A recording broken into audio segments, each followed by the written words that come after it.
Yo, Crossroad family, what's going on? I'm Matthew. I really hope you guys had an enjoyable Easter. I mean, it's a season where we get a chance to reflect and remember the sacrifice made by Jesus on that cross.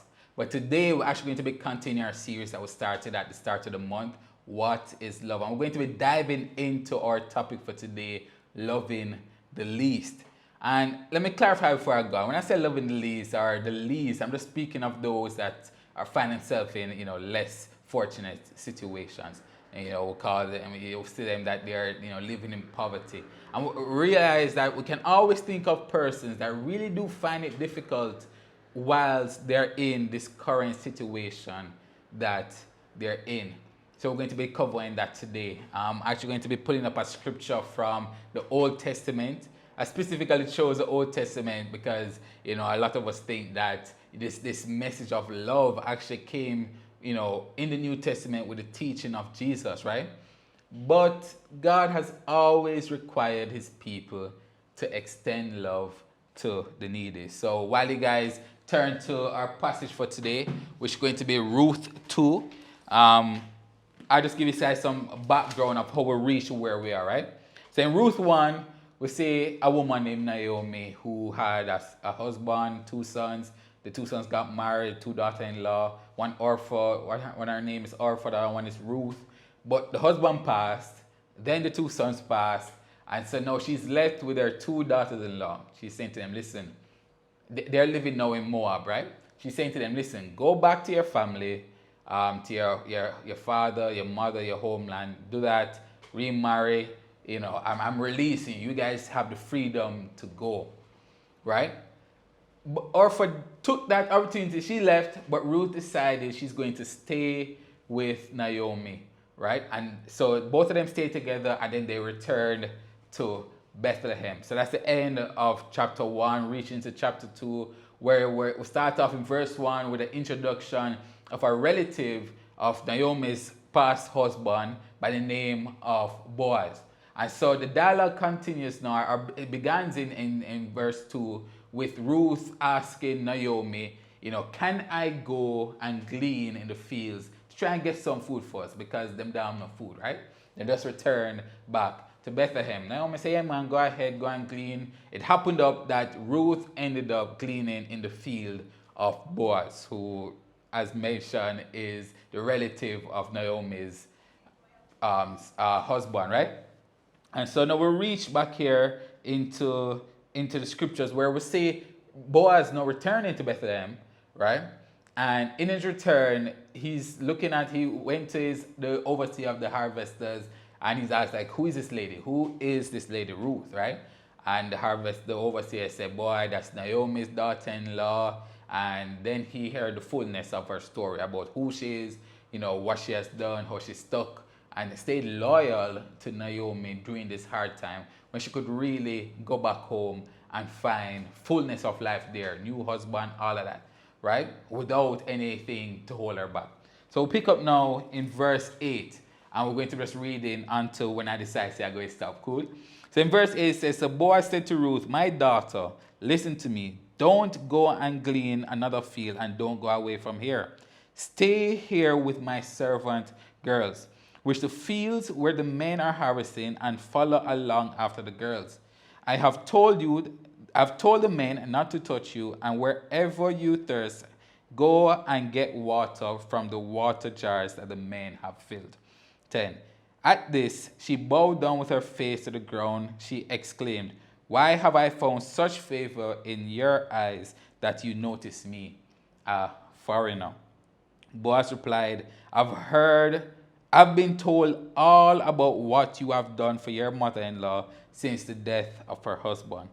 How you have left your father and mother and your homeland and come to live with a people you do not know before. May the Lord repay you for what you have done. May you be richly rewarded by the Lord, the God of Israel, under whose wings you have come to take refuge. May I continue to find favor in your eyes, my Lord, she said. You have given me comfort, and I have spoken kindly to your servant, though I do not have the standard of one of your servants. Girls, pick up verse 14. At mealtime, Boaz said to her, come over here, have some bread and dip it in the vinegar, in the wine vinegar. When she sat down, with the harvesters, he offered her some roasted grains. She ate all she wanted and had some left over. As she got up to glean, Boaz gave orders to his men. Even if she gathers among the sheaves, don't embarrass her. Rather, pull out some stalks for her from the bundles and leave them for her to pick up, and do not rebuke her. So Ruth gleaned in the fields until evening. Then she threshed the barley she had gathered, and it amounted to about an ephah. And what an ephah is, it is really about 30 pounds. So all day she gleaning and she get 30 pounds worth of barley. That's enough, right? That's plenty. Powerful, powerful story within the Old Testament. And I really just want to share with you guys real quick why this is such a special story, right? Yes, Uncle Nigel asked me what I'm going for the message for today, and don't know, so me I do it now. So anyway, let me share why this is such a special story. We saw Boaz, when Boaz saw Ruth needed his generosity, and he extended his love towards her in an unexpected way. Here's the context. So Ruth is a Moabite. If you guys know, the Moabites and Jewish people, they don't really see eye to eye. So that's the first thing going against her, right? Strike one, right? When she returned to Bethlehem with Naomi, it was during a famine. That's strike two. You know, how am I going to give her food and we're in a famine? The irony about all that is that Bethlehem is known as the house of bread, right? So how can the house of bread don't have no bread? The irony, right? That's as I said, that's the second strike going against it. And based on what we have read in scriptures and what we saw that Boaz's generosity, it really exceeded what was required of him. What I mean by that, if we look to Deuteronomy, it's Deuteronomy 24:19, we see the law of Moses, which speaks specifically to the actions of Boaz. Here's what it says. It says this. It says, when you reap from the harvest in your fields and forget a sheaf in the fields, you shall not go back to get it. It shall be left for the aliens, the foreigners, the orphans and the widows, so that the Lord your God may be with you in all your undertakings. Which is exactly what Boaz did, right? Absolutely. But here's a powerful part now, my family, and I don't want you guys to miss it. Not only did Boaz leave the barley for Ruth to come and glean, which was the bare minimum required from him based on the law, he fed her, gave her permission to drink water from the vessels that his servants had gathered, right? He gave instructions to his servants to purposefully drop grains on the ground for Ruth to pick up. That's not required of him, right? And he did all this, right? He did the last part where instructing his servants to do this. He did it while sparing her dignity. In other words, she didn't even know that he asked this of his servant, which is extremely powerful. So above all these deeds though, all these good deeds that Boaz did, here's another thing that he did which wasn't required of him. And we can see it in verse 12. He spoke blessings over Ruth. You see, it's not in the best interest of Boaz to extend this kindness as far as he did, right? One, they're in a famine. Two, him don't know Ruth from Adams. In other words, she's a foreigner. Like she said in the scripture, you know, I found favor. How do I found favor in your eyes, a foreigner, right? That's the next thing. She's a foreigner. Him don't know her, all those things. He's also losing profits because the grains that they're getting, he's going to be reselling it. So they're in a famine. Him don't know this lady, and he's losing profit. But that didn't stop him to extend that love to someone who he really thought needed it.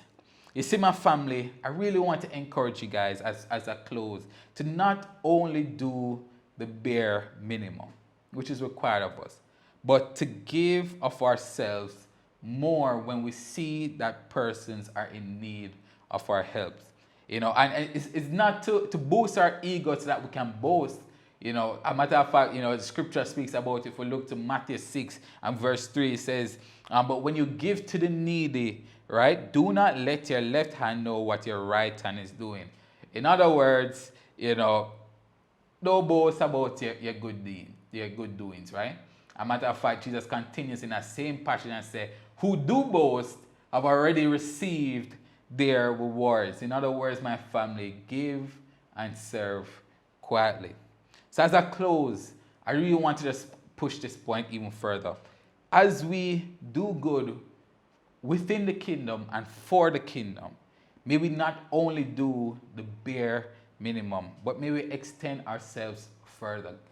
Go that extra mile to make sure persons that are in need receive that help. And may we not only just leave it there, but continue what Boaz did in extending words of blessing towards those that are in need.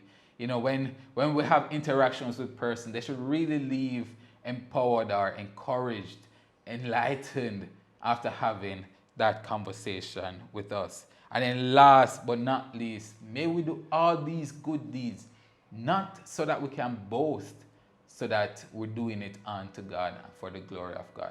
So may we continue to show love to those that are in need, to those that are less fortunate. Love the least. God bless you, my family. Remember that next week we're going to be having an in-person service on the 30th, starting at 5:30. I hope to see you guys there. The word going to be fire, worship always on fire. We'll be having games and food, the usual. I look forward to seeing you next week. God bless you. Peace.